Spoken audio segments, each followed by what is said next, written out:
ஒரு அரசன் என்ன செய்தான், தன்னுடைய வெளியிலே வேட்டையாடுவதற்காக காட்டுக்கு சென்றானாம்.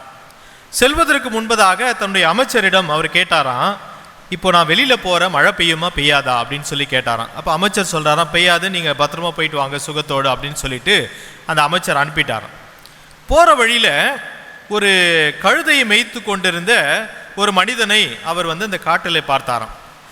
அந்த கழுதை மேய்த்து கொண்டிருந்த அந்த மனிதன் சொன்னான்னா, என்னையா இந்த நேரத்தில் போகிறீங்க, மழை வருமே, நீங்கள் எப்படி எல்லாரும் நனைஞ்சிருவீங்களே, இந்த நேரத்தில் ஏன் போகிறீங்க அப்படின்னு சொல்லிட்டு அவன் போயிட்டானான்.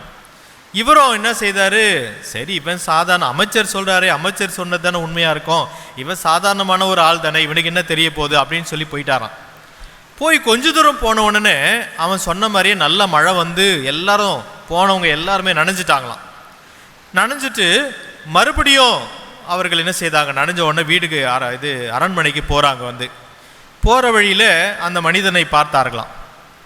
அதான் நான் சொன்னனே, நீங்கள் கேட்காம போனீங்களே, நான் மழை வரும்னு சொன்னேன், அதை சொன்னதை கூட நீங்கள் கேட்காம போயிட்டீங்களே, இப்படி நனைஞ்சு வரீங்களே அப்படின்னு சொன்ன உடனே அந்த மனிதனை கேட்டான், நீ எப்படி மழை வருதுன்னு நீ எப்படி கண்டுபிடிச்ச அப்படின்னு சொல்லிட்டு அந்த மனிதன்கிட்ட கேட்டாராம்.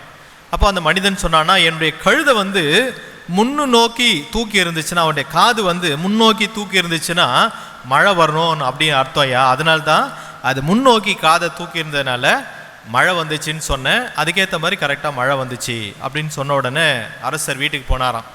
போய் கொஞ்ச நேரம் யோசித்தாராம். அமைச்சரை கூப்பிட்டாராம், நீ இனிமேல் அமைச்சராக இருக்க தகுதியே இல்லை, நீ வெளில போயிடு அப்படின்னு சொல்லிட்டு அந்த கழுதையை எடுத்துன்னு அமைச்சராக்கிட்டாராம்.